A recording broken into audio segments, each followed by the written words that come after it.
Welcome to the seventh day of activities of Ultra Cinema.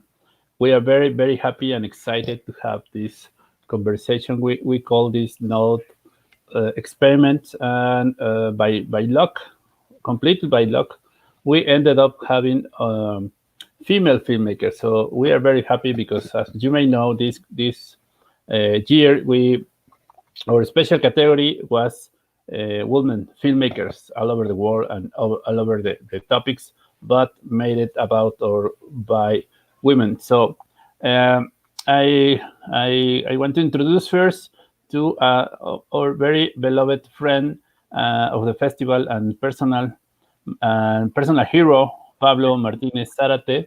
Thank you so much, Pablo, for being here today to guide us through this conversation. We are really happy to have you. How are you? Thank you very much, Micha. It's a real pleasure to be here. You know, I love Ultracinema. I respect the work that you've been doing for years. It's a unique outlet in Mexico City and in Mexico in general, for the sort of cinema that we defend and the sort of artistic practice that we believe in. So I celebrate that we're here in our pandemic edition and that this afternoon we have three in presence, three female filmmakers that are really, really talented and that we be hearing from in a bit. So I'm really excited. Thank you very much for the invitation.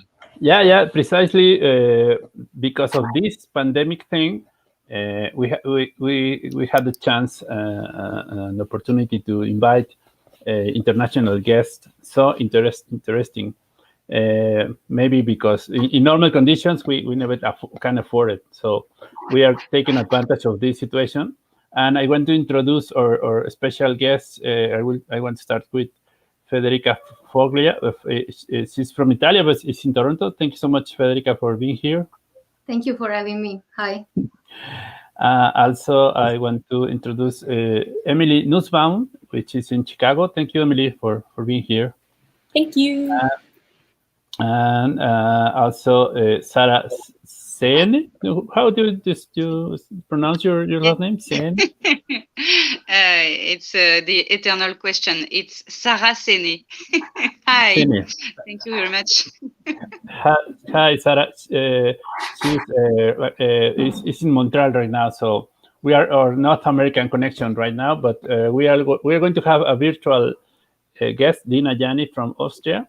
We will hear a little bit more about her in a minute. So I leave you with Pablo. I hope you enjoy the conversation as much as we will do. So thank you so much for being here.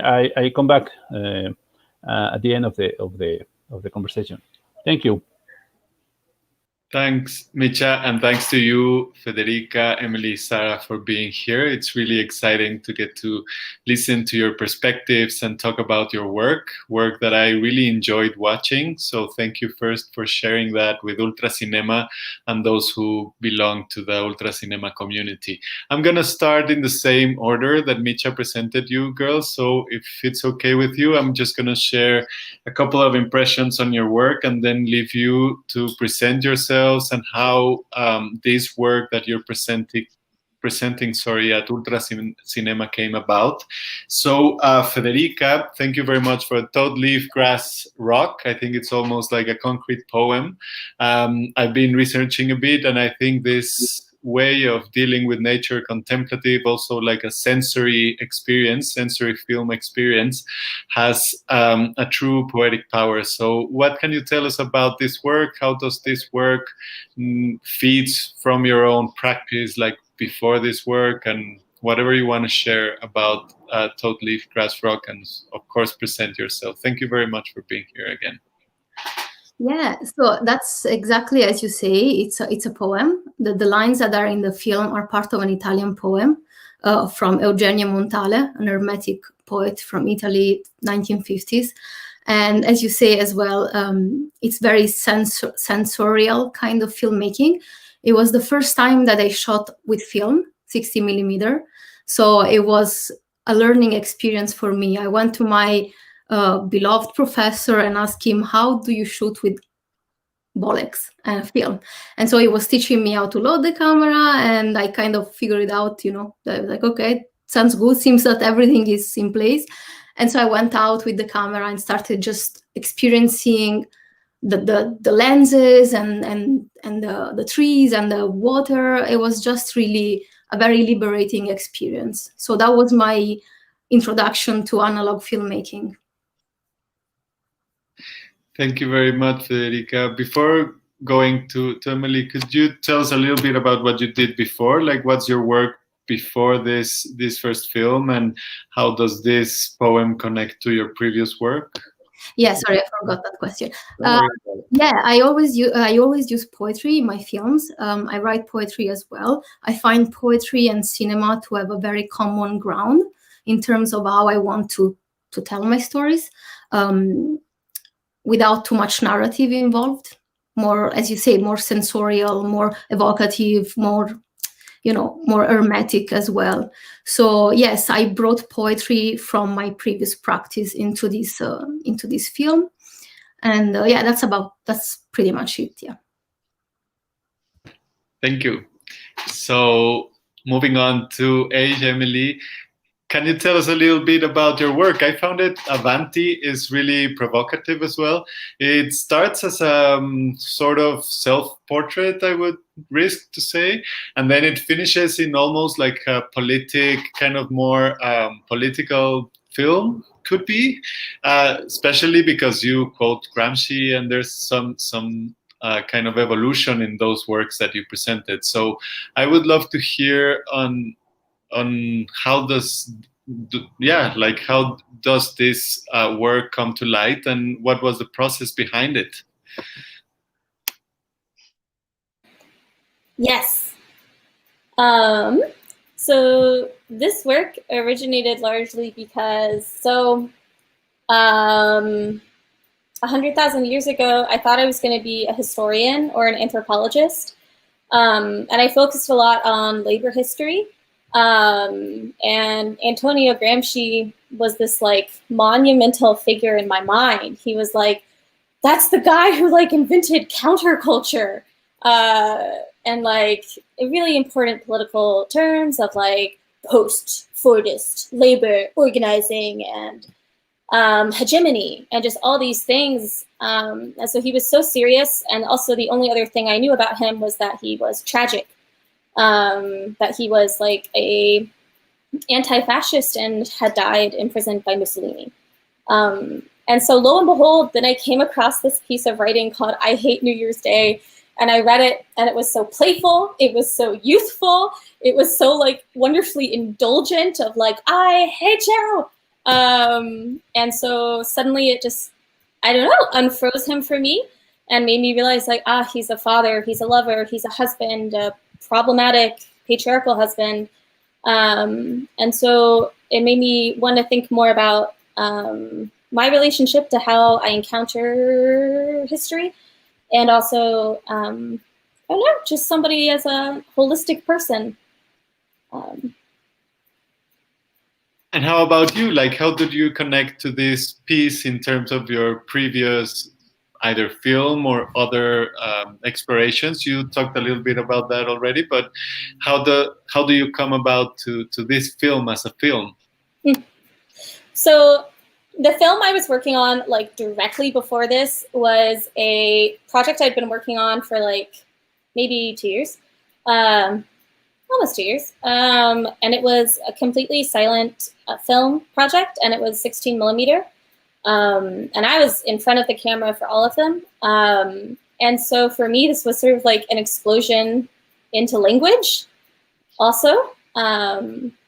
So definitely different than my other film, but I really enjoyed being able to think about and draw in found footage, and sort of like these different sort of modalities of knowing and experiencing these different sort of like translations is obviously really important to the film because I don't speak Italian. I wish I did. So everything I access about this man is through translation. So also thinking about what it means to translate across time, across medium. Yeah.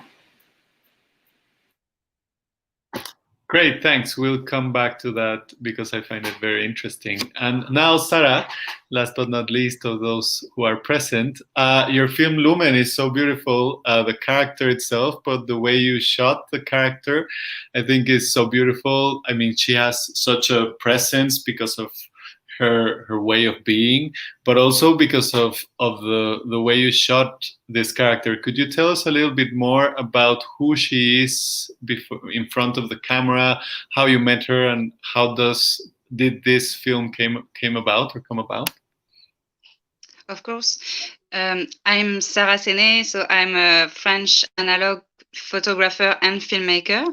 And this film, Lumen, meaning light in Latin, it's a side project of another one. A few years ago, I've made a photographic project, documentary photography project about blind teenagers in Quebec, in Canada. And I met Marlène, so the young girl in this film. She was 15 at this moment, 2 years ago, and it was just amazing to meet her. She's very, very sweet, and I don't know why. It's just very perfect, the moment for the photography shooting. And I decided to make a special project with her on the side, and I think she's wonderful because she is albinos. She has a specific condition, genetic condition named albinism, but it's a specific albinism named oculeocutanus, and it's affecting her skin, her hair, and her vision. So she has some difficulties to see the movement, the 3D, and her vision is restricting with the time, with the years. And I thought that it could be interesting to work about the light, because the light is a kind of a problem for her with her vision, because when the weather is very sunny, it's difficult for her to open her eyes, so she wore some sunglasses, something like this to cut the light. And it's like a contrast, because she is the light. She is like a luminous person, you know. When you see her, she has a very white skin, white hair, and it's interesting to see her eyes, because her eyes are purple, so it's amazing. And in this film, she speaks about the darkness, which is more comfortable for her to walk into the streets, to just live her life. It's better in the night. And I choose to make this film in Super 8 because I only work with analog mediums, and the black and white Super 8 is very nice, because into the negative, she's like a positive, because her skin and her hair are photosensible, like the negative, you know, and she's like a negative in the life. So it makes sense, and it's very poetic, and yes, all my images are very close to poetry, so everything makes sense with this type of medium. Thanks, Sarah. Yeah, I found that very, very beautiful. Like the way she speaks about, and now listening to you, but the way she said something about, for her, darkness being kind of comfortable, but also she said something about, for most of us, seeing is like indispensable, like something we really need, but for her, like she can live without it. And I think that leads to a whole reflection, even below 2 minutes. It's like 1 minute and something, the film, right? It's so short, but it's so powerful. And I haven't thought about this negative image. You're right. I can see it now, like her dark hair now and stuff. So we will get to that, because I think that's something related with the second question I have. So it's a perfect cue to Micha. So if we can listen to Dina's introduction, even if Dina Yanni, author of The Dark Debra, a film made mainly with found footage of this very notorious actress called Debra Paget. So if we could listen to her and then just keep on the conversation, Micha. Could you help us with streaming her introduction, her video introduction, please?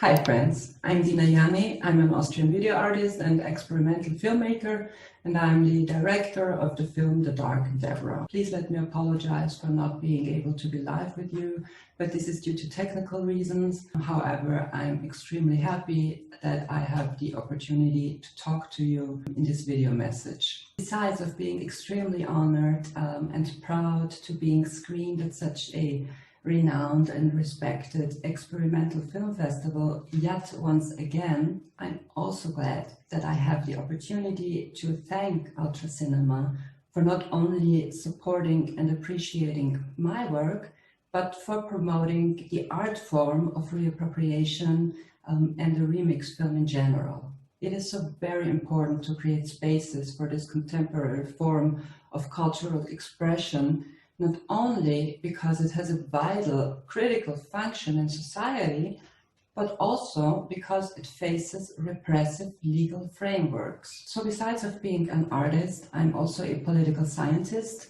and a critical thinker by nature, which means that I tend to approach pop culture through a lens of skepticism towards categories, hegemony, authorities. My artistic practice involves the technique of détournement, which means that I work with existing footage and that I extract, remix, and re-edit fragments of existing work into new works. Same material can then be perceived from a totally different perspective, and it gets a new rhythm and a new energy. My video pieces are essentially critical commentaries on pop culture.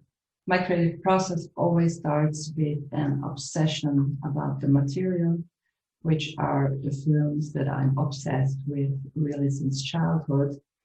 But I had no framework that I could apply to them, so to better understand them in regards to their cultural and social impact. Among my pop cultural obsessions are the Elvis Presley movies, which are an inspiration for so many of my projects. And the actor Debra Paget from the 1956 Elvis Presley movie Love Me Tender, she stood out to me because of her obvious sadness and despair caused by the men in her life. I could not help but associate her iconography with the video piece of Mark Robinson called The Dark Crystal. This inspiration compelled me to extract Debra from her original context and inject her into a new story where her original struggle transforms into something else. And pretty much right from the start of the editing process, I had a track from the TV series Twin Peaks in my mind, which just made perfect sense for me because it just added to the aura of the film I had in mind. So essentially, by extracting Debra Paget's image, I attempted to reframe her story into one of empowerment, and where the things don't are as they initially seem to appear. I really hope you enjoy The Dark Debra. Stay safe and stay healthy. Bye-bye. So that's that. I think it's a perfect also bridge to the next topic I would like to hear from you. And this is more like an open question, and whoever wants to speak first. And then if no one feels comfortable by taking the microphone, then I'll just point in the same direction as we already did, okay? So this note is called Experiments. And I would like to reflect, being Ultra Cinema film festival dedicated to experimental and found footage, to hear from you, what do you understand by experimental cinema? How do you approach your own experimentation processes? And how do you kind of relate to this process by organizing your experimentation? So I don't know who wants to take the mic.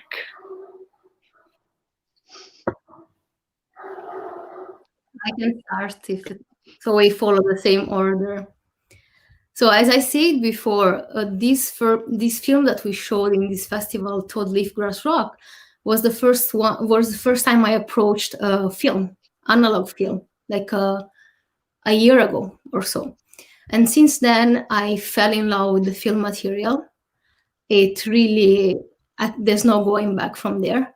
So I started being obsessed with not only filming with my camera, but also with camera-less filmmaking. So I started buying these like orphan films online from eBay. And it was very, very interesting to see this like abundance of film reels from all over the world on eBay for everybody to grab. It's like you could have somebody's entire life story on a film for $20. And this was really, it really blew my mind, because it was the first time for me to realize that this existed. But also it spoke to me because I'm an immigrant to Canada. So I felt a bit like these displaced films that I was finding online. And so I was grabbing them and appropriating them and hoping that these stories that were displaced could help me tell my own story of displacement. So this was the arch of my filmmaking. And right now I'm mainly focused on camera-less filmmaking. So as she was telling us before, like reappropriating the archives, but trying to work with unofficial archives rather than like the ones that have been like set in place by historical processes. And trying to recontextualize it, and especially with a framework on women histories and immigrant women. So I'm, from this film on, it was just, my life was all on film. I do agree that there's no going back after like kind of getting to know film. Once one works with film, there's no turning back. And I do believe that also there is something political to analog and reappropriation, or found footage. There is something almost ethical on those ways of creation. So especially considering like the mainstream cinema and the ways the mainstream cinema is organized in terms of production processes. So I love the idea of memory as well. I'm gonna come back to the power of memory through alternative media. But what about you, Asia and Sarah? What could you tell us about your processes? I can start if you want. For me, experimentation, it's like a kid who is playing, with dolls or teddy bears or Lego, and it's my type of vision to creation. It's to play. It's in French, the word is ludique. I don't know in English how I can say, but I feel like a witch when I'm in my bathroom with my chemistry and all my tools to process my films, and with my boyfriend.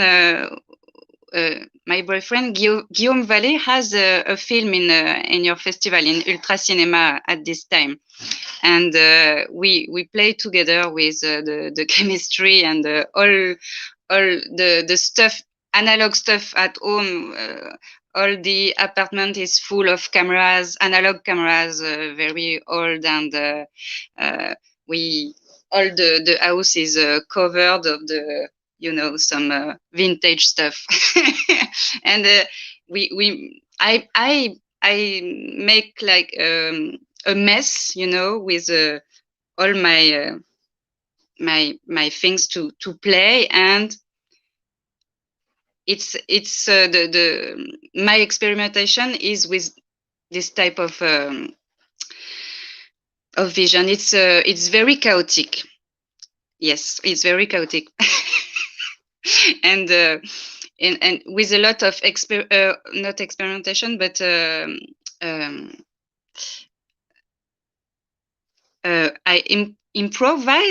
improvising, you know. And for this film, Lumen, with the younger Marlène, we just we went in a big botanic park in Montreal during the summer. She has the sunglasses and a scarf on her head because the sunlight was too strong for her, and I was afraid for her skin. And we just shot like this, and it was very spontaneous. Yes, and it's my type of experimentation. Yes. Sorry, it's chaotic. My talking is chaotic too. That's perfect. I think experimentation, you said two things that I completely agree on, and that I'm pretty sure have been floating around the conversation. One is like the playfulness, or how ludic is experimentation can be, you know, like how play is fundamental in experimentation. And then you refer to yourself as a witch or a sorcerer. I think we all have that feeling in the dark room. And because it's not only playful, but it's also magical in a way, you know, it's like doing magic. Exactly. And I think that's really powerful. Experimentation is a way of discovery at the same time. So I think that's one of the liberating aspects of experimentation. What about you, What do you want to share with us? Well, other than totally wanting to jump on the like play bandwagon, I feel like for one, shooting with a Bolex to me is so freeing because it's this like loud, clunky, noisy machine that allows you to like perform a duet with it. And allows you to not just like use it as like, I'm using this tool and crushing it, but you sort of get to collaborate with this machine's rhythms. So I find that really helpful. And in terms of like found footage and like reappropriation, I think also just like in terms of this film, in particular, like Avanti, I was really interested in the idea of like, can I tell, I think it's a hilarious joke for me to say that I am making a film and collaborating with Antonio Gramsci. So sort of, again, sort of being able to think about how filmmaking relates to like knowledge production and power. I'm able to take this like monumental figure and say like, I don't just inherit you, I am like reauthoring you. And so for me, that speaks to why it's found footage in addition to 16mm and these different modalities, which hopefully also like with experimental film, like I think it's such a gift. And I was thinking this when I was watching like Mujeres Dos, the program, of like, it's such a gift to be released from the constraint of like, and now I need to understand what happens next, and then what happens next, especially if you don't speak the language, and just be able to experience like a more sensual, like as has been said, form of knowing and experiencing. And I think experimental film values that. I totally agree. I think one of the very liberating aspects of experimental film is kind of freeing ourselves from structures. First, narrative structures, as you said, you know, like first, second, third acts, or the central conflict. So it's more about the sensations, impressions. It's more about the process. I also love the idea of making a film with Gramsci. So we have the right also to intervene history, right? And to kind of deal with history. And it's also like a duet. I think that happens with Marlène as well and Sarah. Like it's a way of playing with the reality you're working with, right? You have to penetrate with the camera and kind of dance with reality. And I think this dance with reality is really, really proper. It's something that's proper of experimental film. And I would like to hear from you, like in terms of how do you conceive this relationship with your own practice as a political practice, in terms of both the analog aspect or like obsolete technologies that kind of have a revival, but at the same time they're obsolete technologies not being produced really. And on the second hand, being able to deal with this huge film memory that we can appropriate and we can reuse and reshape and kind of intervene the tale of history, you know, that's there in the found footage that we are using for our own films. So I don't know if you have any ideas on like a political stance, or you conceive your own practice in sort of a political aspect. Whoever, you can start, so we can go the other way around. Come on. Right. Okay, I can go. Okay, so, in terms of political stance, I am here for the destruction of like white supremacist capitalist patriarchy. I am like so here for that, and I think where that enters like my film practice though is, I feel like when I first started making films, I was like, I'm gonna make a film and it's gonna cause revolution. It's going to be the start of like the end of capitalism. And then I was like, wait, revolution is a collective thing. And for me, filmmaking is often like draws in people I care about. My brother like wrote music for this film. Thank you. But for me, filmmaking is political, but I think in a different sense than like community organizing. For me, filmmaking is often about like, what do I need to do in order to participate in those larger collective movements? While also sort of like, in this project at least, thinking about like a living history, like a living memory. I love the idea of the living memory. How about you, Federica, Sarah? You were about to speak as well. Federica, if you want. Or Sarah, sorry, Sarah, you were going to speak. I just took the word out of your mouth. Sorry.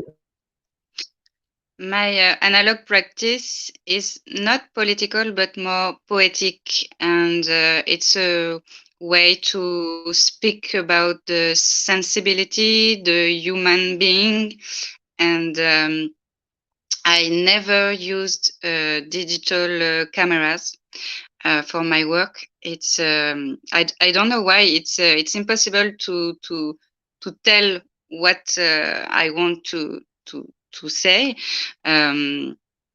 So with the digital cameras, and I think it is for me. It's not political, but it's a kind of way of life, I think. Because when you work with film, you touch the negative. It's more sensorial, even sensual and sensual. And today it's interesting because today I learned a bad news. Sorry, I have some difficulties at this time to speak in English. Today I learned that the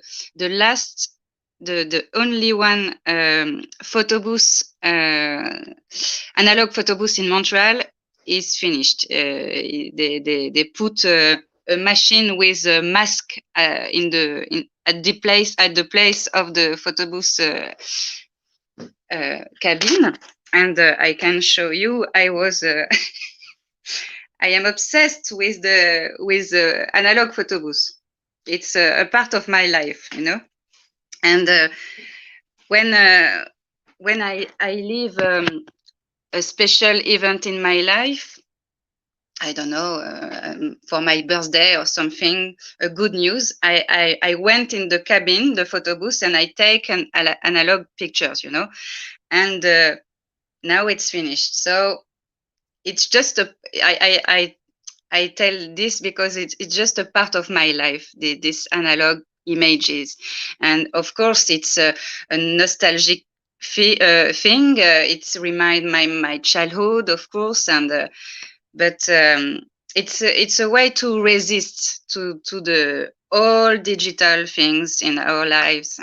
But of course, it's very it's very nice to be with the digital things with you in a Q&A, but I don't know, I'm afraid of all the things of screens and digital computers, and yes, so it's just a link with the life with analog things for me. Yeah, and I do believe that all technologies are like a double-edged sword. So it has a very positive and a very dark side at the same time. And on the other hand, I don't think that digital and analog are necessarily like mutually exclusive, even though the market and consumption tendencies kind of presented that way.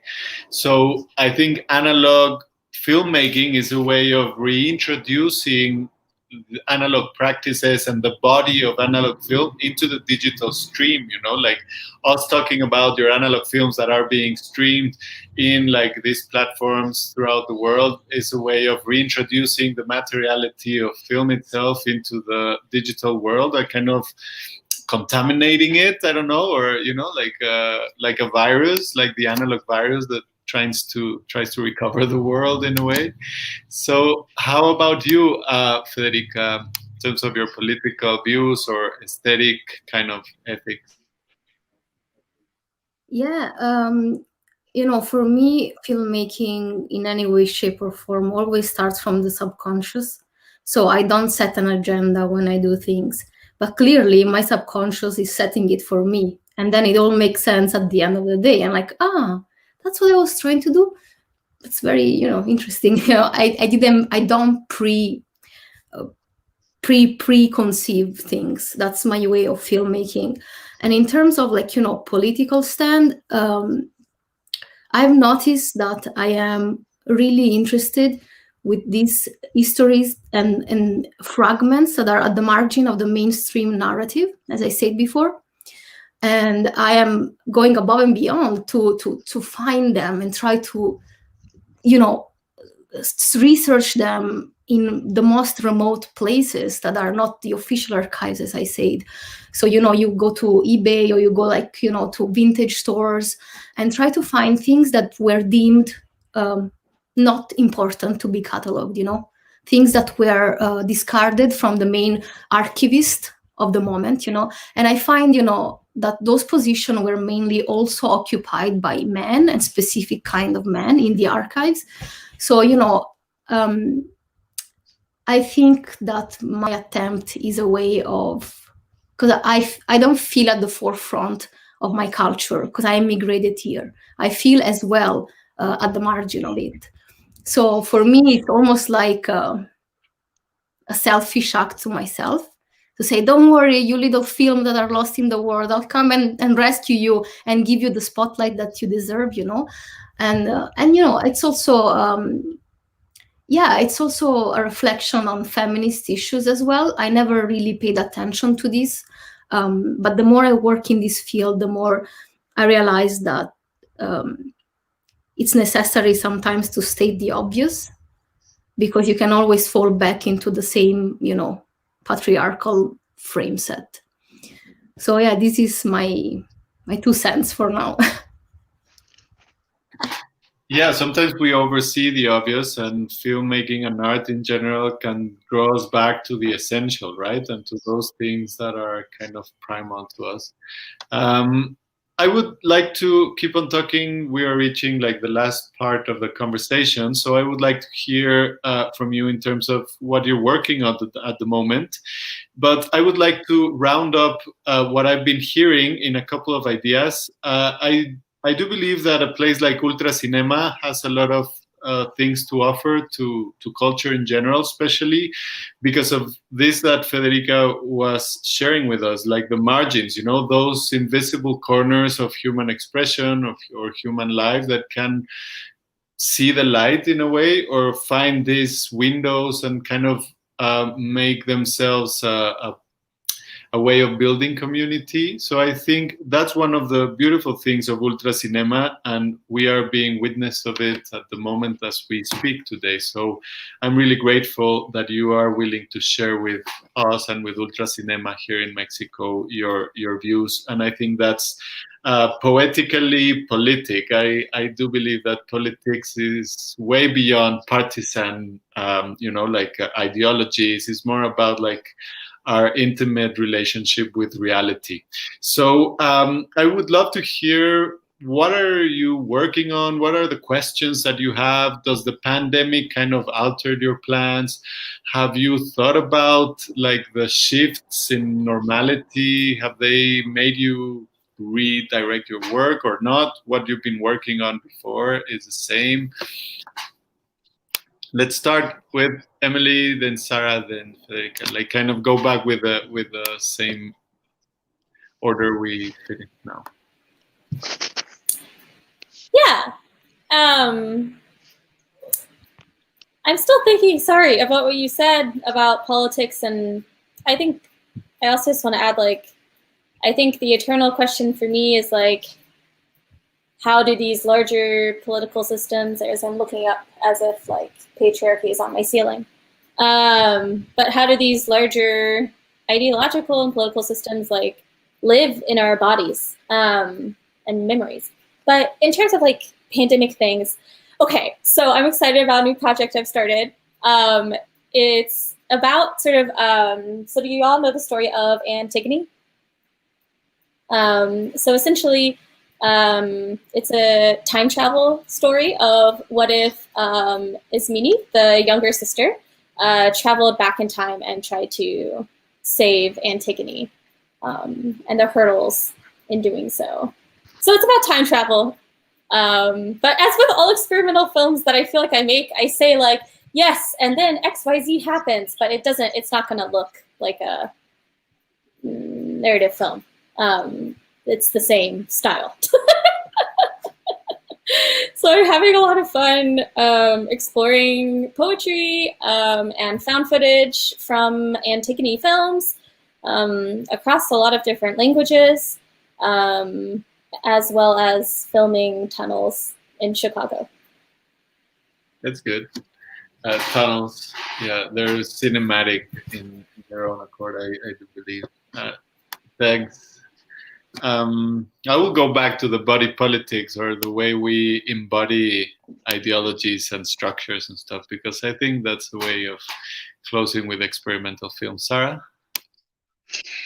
Yes, at this time I'm finishing an animation short film. It's my first animation film with my, I work with my scanner, so it's the first digital thing I'm working on.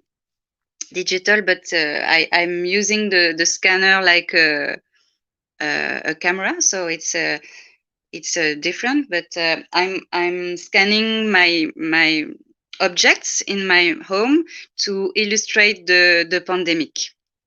It's a specific project. I had a grant from Canada, a government, not the government, but the Canada Council of the Arts. And I'm finishing this project, and I'm beginning a separate experimental documentary, longer than Lumen, about a young actress and dancer touched by disability.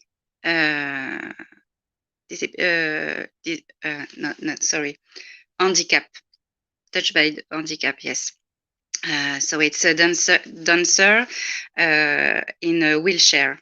It's a beautiful project. It was your question. Sounds Probably. like it is. Yeah. Yes, it's okay. Like it is. Thank you. Thank you very much.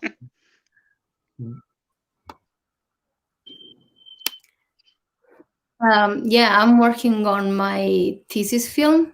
I'm doing a master at York University in Toronto.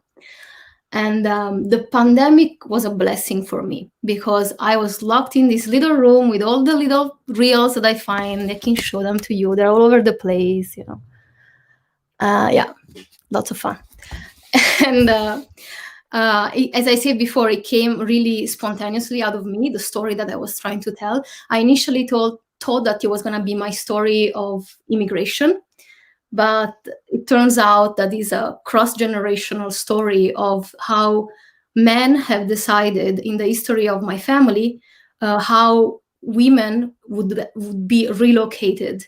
So I will start from my great-grandmother. She used to live in Marseille, France, and her father decided that she should go back to Italy. She was ripped away from her boyfriend of the time. They were supposed to marry.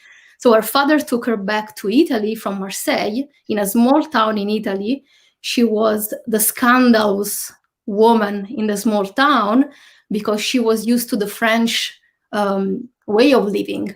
And in the south of Italy, women were wearing long hair and they were wearing like very conservative clothes, while in Marseille, they were more like shorter hair.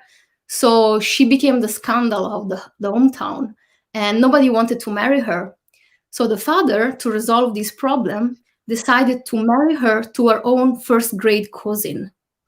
So she ended up having to marry her cousin who shared her same name and last name. So she was named Tufano Giuseppa and her husband was Tufano Giuseppe. And she started, and I think that, you know, and then it went to my grandmother. I will complicate this story, but at the end of the day, what I did with my life is I ran away from my small town from the south of Italy and went outside of it. So I feel that I'm closing the loop, or at least this is the way I feel, you know. So I'm going to explore this story through found footage film, you know. Remediation, bleaching, scratching, collage. It's gonna be a mess. We love messy films in Ultra Cinema. You can tell from the reaction by Sarah and Emily. We're all very excited about messy stuff. And as that, we kind of reach a sort of messy ending. I would love to just launch a final kind of prompt for you to add whatever you feel like adding as a closing statement. But I just want to thank for sharing your insights, your processes, and your ideas on experimental film and film in general, your own creative practices. We do believe that sharing is a way of reinventing and of resisting. So we really, really, really enjoy listening to you girls and, well, to learning from your experiences as well. I wanna just end up with a reflection that experimental found footage film, alternative film practices, or radical film in general is a way of reinventing kind of the world we live in and the way we understand not only images but the way images kind of link to our personal experiences. And I think your 3 films contained in the Ultra Cinema 2020 edition kind of show us or are proof of that way of resisting and offering alternative views on life. So I am really lucky to have had a chance to see them and then kind of follow up talking to you girls. And thank you very much again, really. What I want to listen is just a final statement. We see each other, and a final statement on what do you like of like it's not like a definition, but what is like something that you really cherish from filmmaking and your own filmmaking practice, like something that can stay almost as a poetical sentence, you know, that our viewers and Facebook people and can just muse upon as a final sentence. I don't know if anyone wants to share some.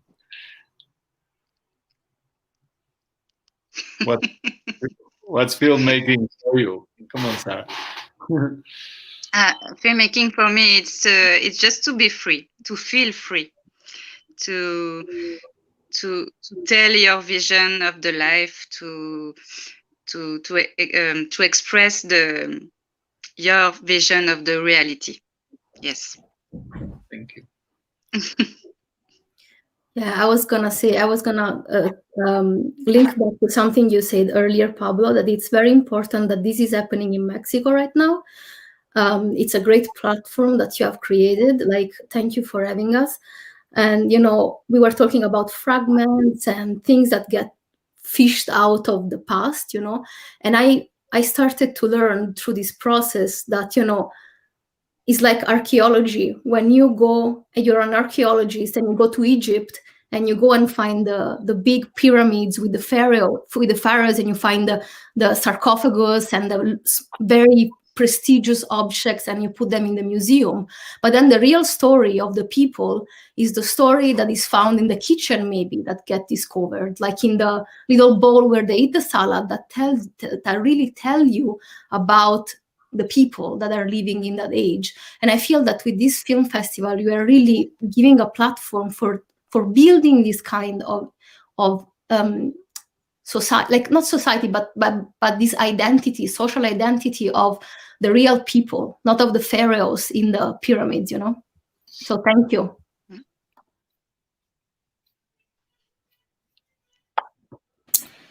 Oof, tough words to follow. Yeah, for me, I think I often think about, as we said, play, and I often think about agency, and in terms of like the ability to sort of trust a process with my partner, with my family, with my friends. And as much as I I'll say this, like, I think there is a politics definitely to sort of like the slowness of a process of experimental filmmaking. And also like the sort of like, yes, we are separated by many, many miles in this situation.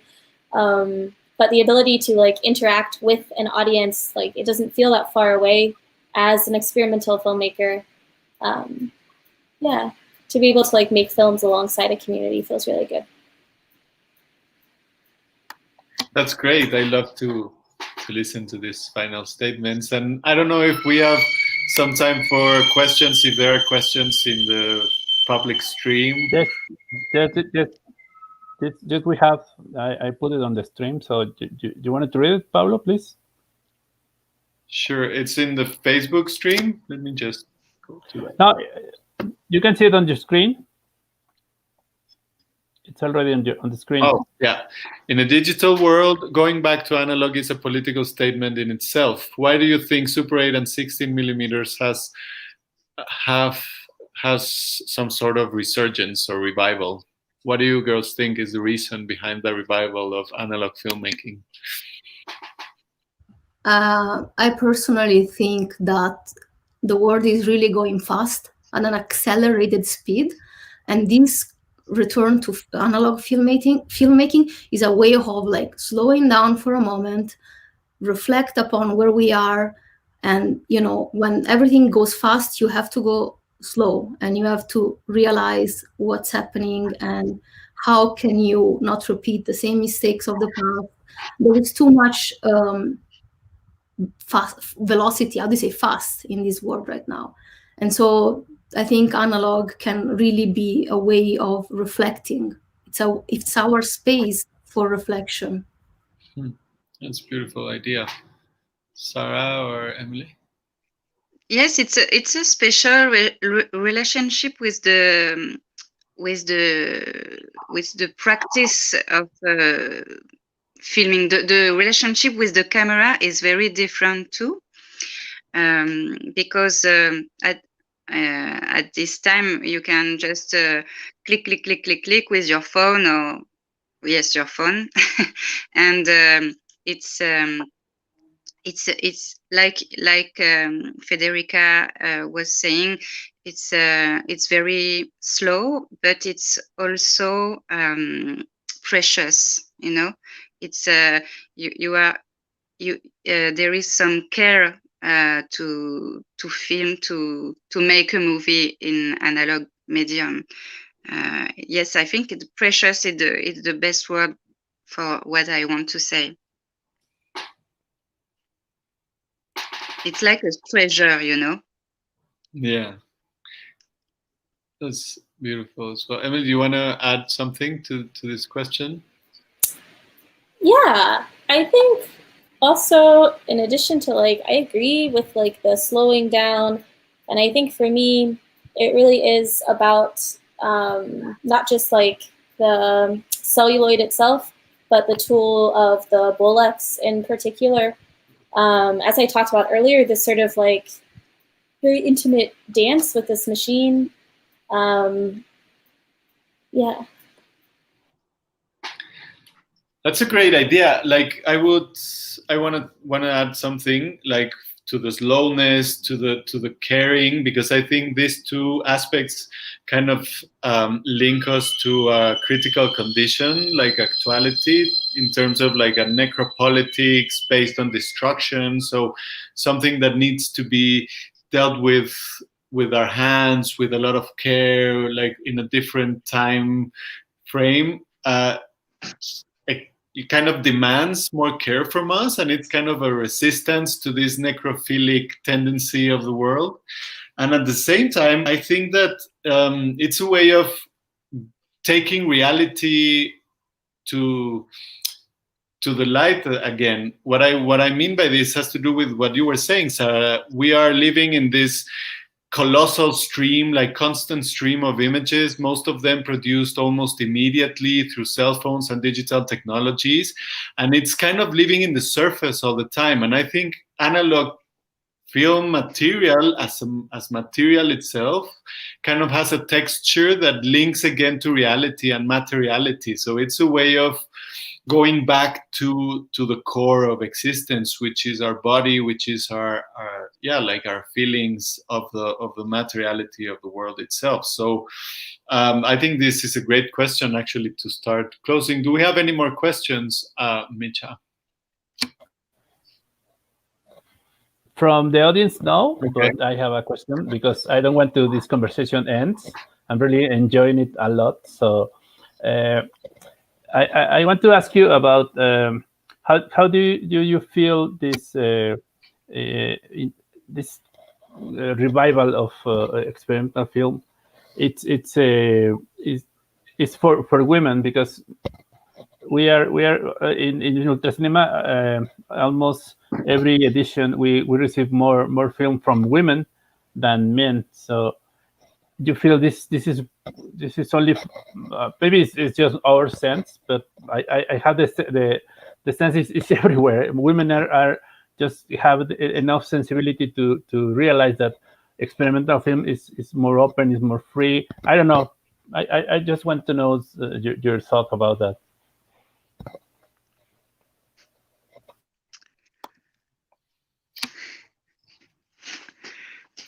Oh, way to ask a small question. I can speak to my experience, and I think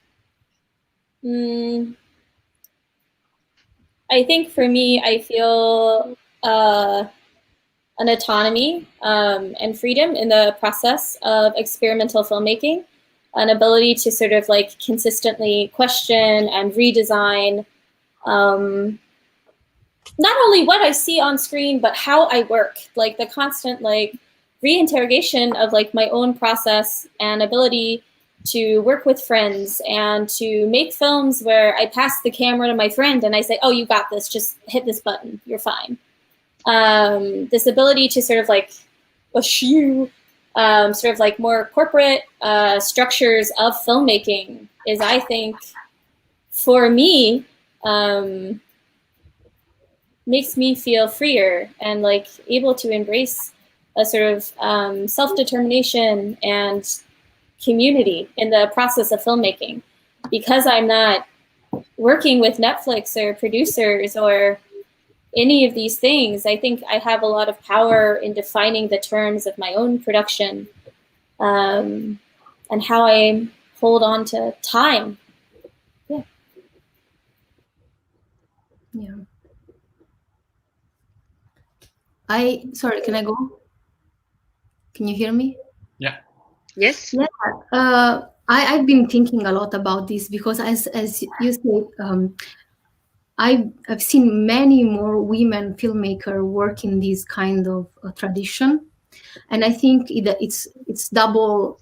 There's two aspects to it. One is the accessibility of working in this kind of way, because making original films is less accessible to women in general historically. I'm talking even from the 1950s, the first films, Odds and Ends by Jane Belson. She made this crap film out of like found footage that she found in abandoned cutting rooms, and that was accessible to her.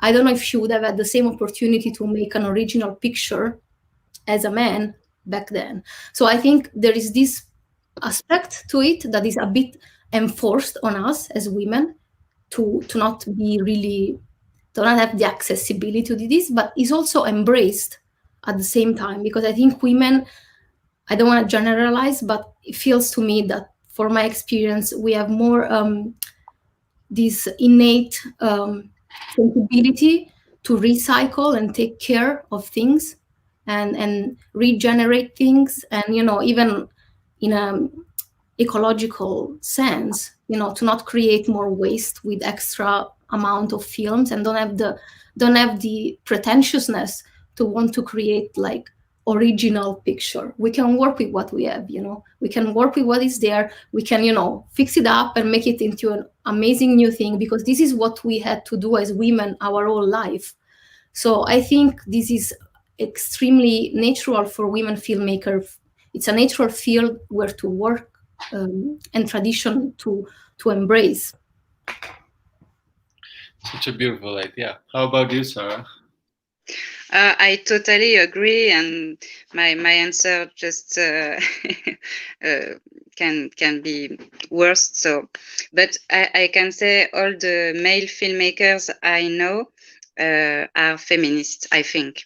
So it's it's logical, when you say that there is a lot of female filmmakers who apply to the festival. I think the men, the filmmakers, male filmmakers who apply to Ultra Cinema or some other festivals like yours are touched by a lot of similar qualities and values, and yes, feminism, I think. Thank you so much. Wonderful questions, the answers. And we are at Ultra Cinema. We are making a call to our feminist side or female side to try to improve everything, because we are trying to make a better edition every year, just for have the chance to share. I think women are more willing to share feelings, creations, I don't know, everything. So we are like trying to open doors, making with less, because it's the same. Women are doing great things with less. Or in Occidental culture, we are like competitive, and we are like educated like this because it's the way of thing. But so we are on the same page. I'm really happy, and let's make the revolution and shoot it on 16 and Super 8. So, thank you so much for this wonderful conversation. My heart is full of joy, just for not for having you here, because also because you shared your films with us. Federica has another 4 films in the festival, so she was really generous. So for the next year, we are going to have our 10th edition. So the doors are open for you and for say hi to Guillaume on our behalf. Hopefully for everyone we get together physically, because I must say Yeah. that Ultra Cinema is one of the most beautiful experiences, and it is about sharing and caring. It's about like filmmakers getting together and walking different cities every single year in a very small, intimate, not posh format, really like real, like real, honest. So let's hope for the best. Yes, you're crossing our fingers. We know, as you may know, Ultra Cinema is itinerant. So last year we went to Oaxaca, 2 years ago in Jalapa, 3 years ago in Puebla. This year we are intending to be in Tepic, which is on the coast, on the west coast of Mexico. Beautiful place, just 1 hour from the beach. But on the bad side of this thing, we went not allowed to be there, but we are here, virtual. So let's cross our fingers for the next year. And the city of our 10th edition will be announced on the very last day of the festival. So just stay in touch. I want to say thanks all of you to join us today in this beautiful conversation. Please keep track on the films. We have another screening at 8 today. We have 3 more days of event. Tomorrow we have a masterclass by Ross Lipman, which has 1 foot on experimental filmmaking, another foot on preservation and restoration, and the combination of both is just mind-blowing. So we have our live cinema event at today after the masterclass. We have a conversation with Latin American women filmmakers on Sunday. We have our conversation with local from the state of Nayarit, local filmmakers on Sunday. So we have a lot of things. Our closing conversation with the Pete Gelderblum, the filmmaker of the When Forever Dies, or closing film. So we have a lot of things. So please stay in touch with Ultra Cinema. Share the events with your people. And thank you so much for being here. Please don't go. I'm going to close this thing. Don't go to say goodbye properly. And for everyone out there, thanks so much. See you in the next live event. Thank you, Micha. Thank you, Pablo. Thank you so much, Pablo. Thank you so much, Federica, Sara, Emily. Bye-bye.